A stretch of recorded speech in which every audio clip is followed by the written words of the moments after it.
I'm not the type of doctor that usually gets emergency calls from patients, so I was definitely confused when my latest contacted me in the middle of the night and begged to see me right away. He seemed sincere enough that I told him I'd meet him at my office. That groggy, half-awake choice is the only reason my family is still alive. While I was putting on my clothes and trudging out to the car, I tried to remember everything I could about Anton. When he'd first come to us, he'd been deaf for about 8 years due to an auto accident, so he was perfect for the trials. Of the 20 patients who'd undergone ear nerve regeneration therapy, he'd been the first to begin hearing again. He'd been so happy the last few weeks. I had no idea what could have gone wrong. I was so preoccupied that I didn't even notice the streetlights were out. When I arrived at my office, he was already standing at the far corner of the parking lot and nervously scanning the area. Cast in white by my headlights, he frantically waved his arms horizontally to get me to turn my car off, and then wordlessly insisted I hurry and unlock the front door of the building. I was concerned, but had never known him to be violent or on drugs. So I got out my keys, held myself a bit guarded away from him, and opened the door. He slipped past me as I entered, nearly knocking me aside before he took up position behind the floor-to-ceiling glass wall and continued peering out into the night. His behavior more than warranted comment. "Anton, are you in danger? We should call the police." He began to exclaim, "No!" but cut himself off harshly after the initial "no" sound and went bug-eyed. After another hurried scan out the window, he turned to me and whispered, "No police, they can't help." Attempting to control his anxiety and help him focus, I held out an arm and led him into my office. Sitting down in a familiar setting by yellow lamplight appeared to help him, but he shook his head when I went to turn on the bright, white overheads. Acquiescing, I sat behind my desk and let him explain himself. "Doctor," he said with emphasis, as if my title was the whole reason he was coming to me. "I've been hearing things." Despite my best effort, I let slip a micro-expression of confusion. Anton widened his eyes and hurriedly elaborated. "I know that's the whole point of the treatment, and I've been very happy with my progress so far. You guys have been great, the whole team. It's just that there's something more going on. Last week, I began to hear this absurd, crazy choir of whistling like constant wind chimes during the day." That was not a good sign. A flaw in the nerve regeneration process could create problems for our funding and for the other patients. "Perhaps some form of tinnitus? No, he countered. "They were real sounds. It was super annoying, and I spent all Saturday afternoon tracking it down until I finally found it. It was a bunch of people blowing whistles at the dog park." I frowned. "Some sort of protest?" "No, dog whistles. I could hear dog whistles." At that, I sat up a little taller in my seat. An unexpected discovery in the process could create quite the opposite of problems for our funding. "You could hear dog whistles? You're certain?" He nodded, clearly relieved that I was believing him so far. "We can run tests to confirm, but that's fantastic. Not only has your normal hearing been restored, but your range of frequencies." "Yes," he said in a sudden, emphatic whisper. "Hearing the dog park is one thing, but it didn't stop there. All week, it got worse." Damn. I got out a pad of paper and a pen to take notes. "Go on."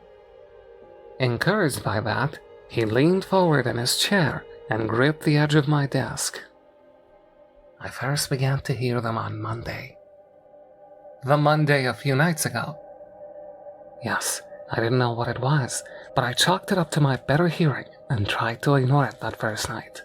The longer I lay there in bed, the more the sounds began to come into focus. It was like this muffled wiggling sound coming from outside, but when I opened the window, I couldn't be sure if it was louder.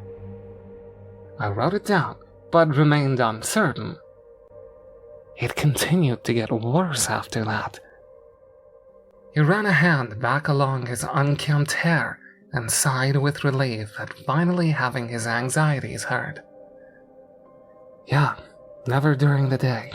Never when there is music playing, or people around, or the television left on. It's always at night, when I'm alone. A feeling comes over me, like my body telling me I'm in danger for no reason, and then I begin to hear it. It's a rapid back and forth swishing sound, but dampened somehow, like it's coming from far away, or at least it's far away until I make a noise.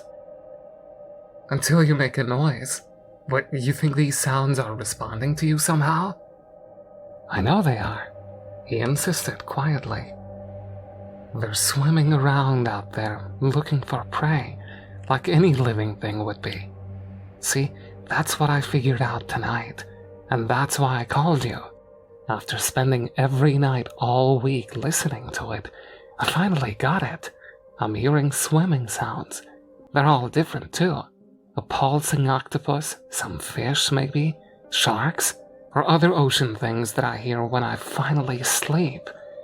When I dream, things all screwed up and horrifying with screams and calls that would have you shiver for the rest of your life.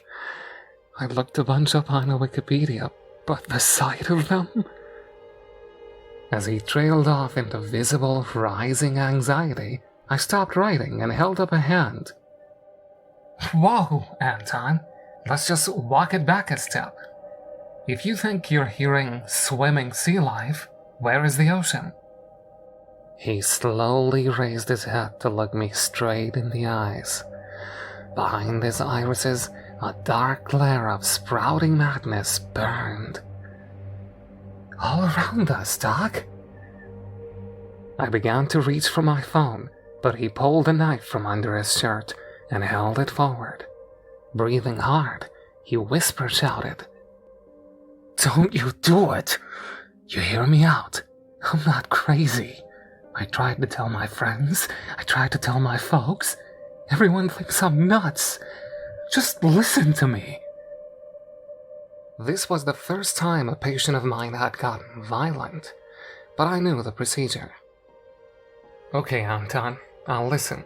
You just bring the stress level in here down a bit and lower that knife.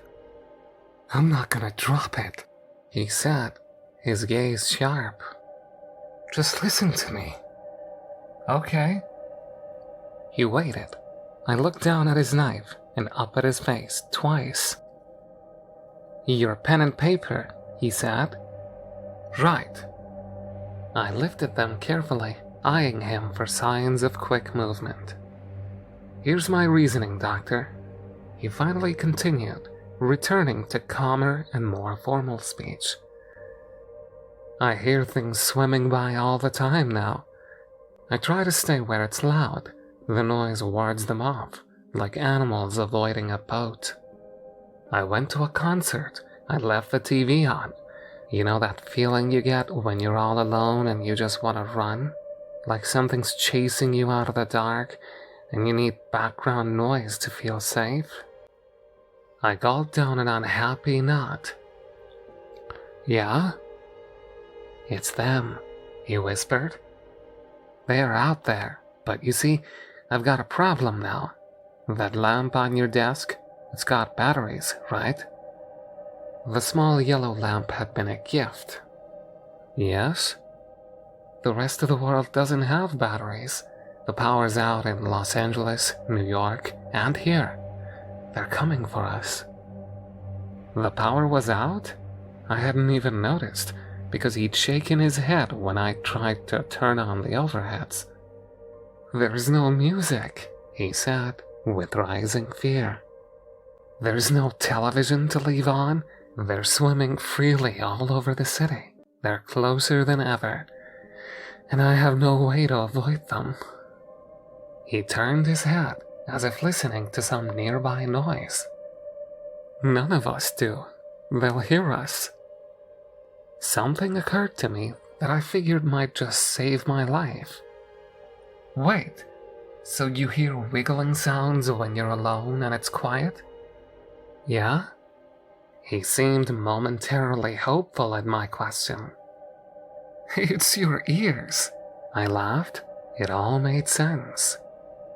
If your hearing's gotten that good, then when there's no other source of sound, you're hearing the microscopic life in your ear canal. He froze as his anxiety found an avenue for explosive decompression. Oh. He stared at me for a moment. Like super tiny things? Yeah, I said, smiling at him as he lowered the knife. Anton, you're gonna be fine. We'll figure out a way to dull your hearing a little bit, so you don't have to hear them. Everyone's got tiny little bugs on them, visible only with a microscope. They can't hurt you. But his anxiety didn't fall away completely. I don't know. It sure sounds like I'm underwater and things are swimming all around me. He lifted the knife again. Where would there be an ocean? I asked him. We are in San Francisco. We're not deep underwater in some ocean filled with nightmare things. Come on, shout. Go on. Take a yell. Kick the false terror to the curb. I want to. I just... Do it. Be the good man I know you are. Unsure of what to do, he half smiled, half frowned, and then gave a weak yell of defiance. Good, I told him. Again, come on, yell! Damn things, he said louder. I needed him to see that we were safe. Yell, Anton!